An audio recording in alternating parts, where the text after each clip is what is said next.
नमस्कार। इस वक्त मौजूद हैं लोकसभा क्षेत्र अमेठी में और ये अमेठी के एकदम आखिरी छोर पर मौजूद है। ग्राम सभा की बात करें तो खरावां है और इसके पास में अगर हम बात करें तो विधानसभा हैदरगढ़ लग जाता है और जिला बाराबंकी।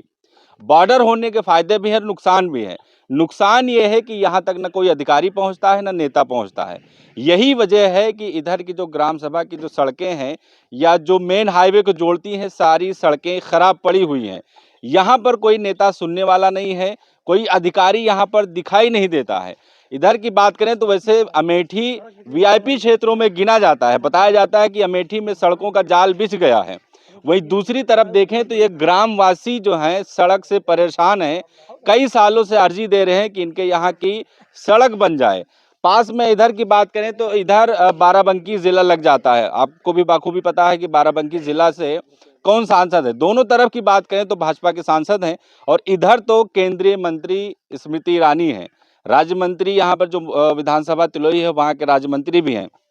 हम बातचीत करेंगे कि आखिर रोड ना बनने की वजह क्या है, किस वजह से यहाँ पर लोग परेशान हैं। और जैसा बताया जा रहा है कि कई सालों से डीएम हो, अधिकारी हो या जो बड़े बड़े नेता हैं सबको ट्वीट किया जा चुका है लेकिन सिर्फ आश्वासन मिलता है। क्या कहेंगे सर, कब से ये परेशानी है रोड को लेकर और किस किस को आप लोगों ने अर्जी दी है, कहाँ कहाँ पर ट्वीट किया है? लगभग भैया ये सड़क जो हमारी है वो 25 साल से ऐसे ही है। इसके पहले डॉक्टर मुस्लिम साहब के सौजन्य से उस समय ये बताया गया कि मंडी समिति से एक बार इस सड़क को बनवाया गया था। लेकिन इसके बाद हम लोग लगातार आप देख रहे हैं पानी भरा हुआ है। और रही बात एप्लीकेशन की, डीएम साहब के पास में 2 एप्लीकेशन हैं। हमने सांसद महोदया को भी एप्लीकेशन दे के रखा हुआ है। और इसके बाद में हमने ट्वीट भी कर रखा, लोक निर्माण मंत्री आदरणीय जितिन प्रसाद जी को हमने ट्वीट कर रखा हुआ है। एक एप्लीकेशन वहाँ भी दे रखा है। राजेश मसाला जी के पास भी हमारा एप्लीकेशन है। लेकिन सिर्फ आश्वासन मिलता है कि चलो ठीक है, इस बार वित्त योजना में नहीं है, कार्य योजना में नहीं है, अगली बार इसको डलवाया जाएगा। लेकिन लगातार पिछले 10 सालों से आप देख रहे हैं, 10 साल पहले अगर देखेंगे तो एक बार इस पे पैचिंग का काम किया गया था। लेकिन 10 साल से लगातार ऐसे ही है। सबसे बड़ी जो समस्या है, हमारे बुजुर्ग लोग हैं, हमारे यहाँ के जो बच्चे हैं, गाड़ी आती है, आप देख रहे हैं ये नहर है। नहर पे सड़क बनी हुई है प्रधानमंत्री ग्राम सड़क योजना के तहत। ये 1997 में सड़क बनी हुई थी। एक बार इसकी दोबारा से रिपेयरिंग हुई है। गाड़ियाँ जो आती हैं बच्चों को स्कूल ले जाने के लिए यहीं पर खड़ी हो जाती हैं। यहाँ से जो आगे का 1 किलोमीटर का रास्ता है, ये हमारे बगल में निहाल सिंह का पुरवा पड़ता है, पंडितपुरवा है, पलूड़ा है, आगे नगिया मऊ संपर्क मार्ग है। अगर इस रास्ते में लगभग 1 किलोमीटर की जो सड़क है, इसको बनवा दिया जाए तो आप ये मान लीजिए कम से कम पर डे 400 से 500 लोग इस सड़क से गुजरते हैं। और जिसमें बरसात के सीजन में अगर देखा जाए तो 20 लोग, 10 लोग, 5 लोग, 2 लोग जरूर गिरते हैं। अच्छा, क्या वजह लगती है कि इसको अनदेखा किया जा रहा है? चूंकि ये बॉर्डर पे है, इस वजह से यहाँ कोई पहुंच नहीं रहा है या और कोई राजनीतिक वजह है? नहीं, हमें तो जो लग रहा है कि सबसे पहली जो मुद्दा रहा कि बॉर्डर है।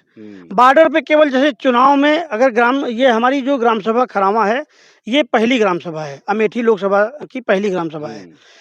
तो अगर ये पहली ग्राम सभा ना होती तो शायद चुनाव भी यहाँ कोई ना आता। ये केवल पोलिंग है, इस वजह से चुनाव के दरमियान लोग आते हैं। बाकी उसके बाद यहाँ की ग्राम सभा जिंदा रहे। जैसे अगर जिला के अमेठी की बात करी जाए, हमारे यहाँ से 80 किलोमीटर अमेठी पड़ता है। जाने के कोई रास्ते नहीं है, कोई साधन नहीं है। ये कई दिन से ये समस्या भी चल रही है। चूंकि बताया कि ये पहला गांव है यानी ग्राम सभा है और यहाँ से जिला को जोड़ने के लिए कोई साधन नहीं है। सीधे कोई आप जिला पर पहुँच नहीं सकते। वाया वाया करके रोड बनी है, लेकिन अगर सीधे तौर पर करें कि यहाँ पर बस चल रही हो या और कोई साधन हो तो उससे भी इस ग्राम सभा के लोग या आसपास के ग्राम सभा के लोग वंचित हैं। तो क्या लग रहा है किस तरीके से फिर जो ये समस्या है कैसे हल होगी? आप लोग क्या कोशिश कर रहे हैं? अब हम लोग कोशिश ये कर रहे हैं, अभी तक हम लोगों ने जो एप्लीकेशन, जो प्राथमिक मुद्दा होता है कि एप्लीकेशन दिया जाता है सभी को सूचना दी जाती है। तो हमने सूचना देने का कार्य किया है 1090 सीएम हेल्पलाइन पे भी हम लोगों ने। और हम हैं, हमारे यहाँ के जैसे अमित भाई हैं, इंद्रदेव त्रिपाठी जी हैं, कई लोग हैं, शेष विजय सिंह हैं, जय विजय सिंह हैं, लोग कई लोगों ने 1090 पर भी सीएम हेल्पलाइन पे भी हम लोगों ने कंप्लेन करा है।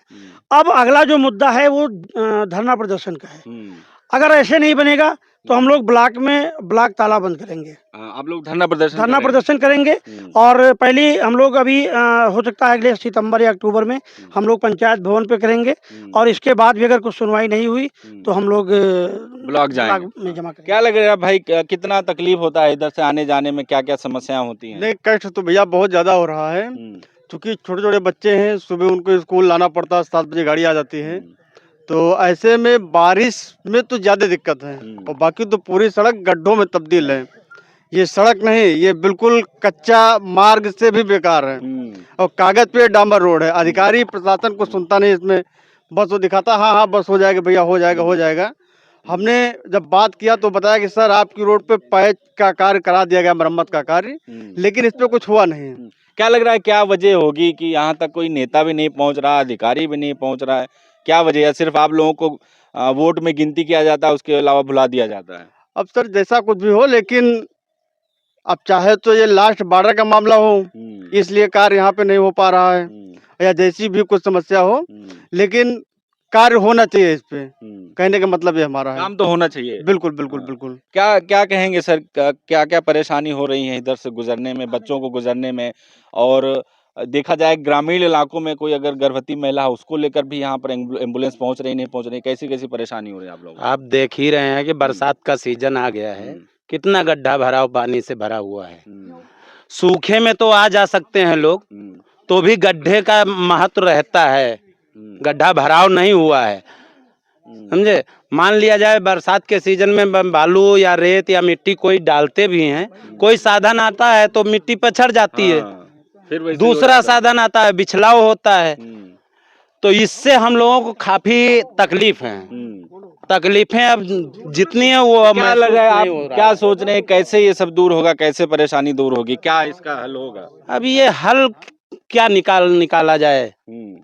सरकार है, सरकार जो चाहेगी वो करेगा, अपने मर्जी से तो हम लोग सरकार तो काम कर रही है ना, कह रहे हैं काम कर रही है। यहाँ हमारे क्षेत्र में कोई विकास नहीं है। अमेठी में तो हुआ है ना, जो हुआ है, हमें अमेठी में थोड़ी ना रहना है, हमें ग्राम सभा खरावा में रहना है।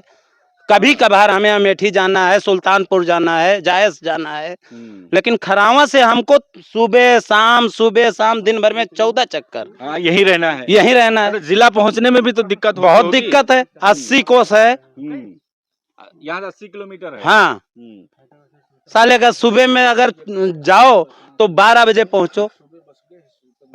अधिकारी भी इधर नहीं आते होंगे? कोई नहीं आता है। क्या लग रहा है इसके लिए कौन जिम्मेदार है, किसको आप प्रशासन है या फिर, चूंकि देखिए सांसद इसीलिए हम लोग चुनते हैं, विधायक इसीलिए चुनते हैं, मुख्यमंत्री प्रधानमंत्री इसीलिए चुनते हैं, तो क्या लग रहा है कौन जिम्मेदार इसको माना जाए? देखिए आज 25 साल हो गया है, 25 साल हमारा यही अंदाजा है। हमारे पहले सांसद थे राहुल गांधी जी, वो भी, उनका भी नेचर यही था कि हमारे क्षेत्र का कोई देखरेख नहीं किया। फिर आए अखिलेश सिंह, उनका भी कोई देखरेख नहीं। फिर आई ये स्मृति ईरानी, उनका भी कोई देखरेख नहीं। ये खाली चुनावी मुद्दा है, चुनाव में यहाँ आते हैं, बाकी कोई नहीं। चुनाव के टाइम आते हैं, वोट मांगते हैं, उसके बाद भूल जाते हैं। क्या करे चाचा, वोट के समय से सबको वो तो पीछे फिर भूल जाते का नहीं है, यहाँ कोई आता ही नहीं है, उसके बाद भूल जाते हैं। अब हम लोग बुढ़े आदमी झाड़े जंगल नहीं लेटरिन जाना चाहते तो गिर पड़ते हैं, क्या करें, परेशानी हो रही है, बहुत ज्यादा परेशानी हो रही साहब। हाँ, तो क्या करेंगे फिर, क्या रहेगा, किस तरीके से अब आप लोग हम तो चाहते साहब बनवा दी जाए तो हम लोगों की सुविधा जरूर हो जाए। बच्चे छोटे छोटे हमारे हैं, पढ़ने जाते हैं, जाते नहीं गिर पड़ते, हम लौट जाएंगे, हम नहीं पढ़ने जाएंगे, क्या करें हम लोग। तमाम परेशानी होती है, तमाम परेशानी साहब होती है, क्या करें। अब इधर हैं कुछ लोग, इनसे बातचीत है। क्या कहेंगे सर, कितनी परेशानी होती है, रोड जो नहीं बन रही है आपकी तरफ? अरे परेशानी तो है ही है, फिलहाल रोड बनना चाहिए, बस और कुछ कहना नहीं है। रास्ता रोड बनना चाहिए ना। हाँ, अच्छा नहीं बन रही है तो इसके लिए क्या जिम्मेदार है? या बॉर्डर पे हैं, सबसे आखिरी में है, इसके बाद बाराबंकी लग रहा है, प्रशासन जिम्मेदार है या फिर नेता नगरी जिम्मेदार है इसके लिए? दरअसल हमको ये लग रहा है कि हम लोग बॉर्डर पे हैं, इसलिए जिम्मेदार हम स्वयं हैं। इसमें सरकार की गलती नहीं है। सरकार की गलती नहीं है तो बनाएगा कौन? सरकार ही तो बनाएगी ना रोड। अब इसको सरकार बनाएगी, कब बनाए राम जाने, लेकिन रास्ता बन जानी चाहिए, बस बन जाना चाहिए बस। हाँ। हाँ, क्या क्या कहेंगे सर, क्या कितनी दिक्कत होती है? आप बोलिए तो। आप यहाँ नहीं रह रहे हैं क्या? कौन से ग्राम सभा से? उधर रोड बनी है बढ़िया? अरे बनी नहीं ना उधर हमारे यहाँ ही है तो देखा जाए।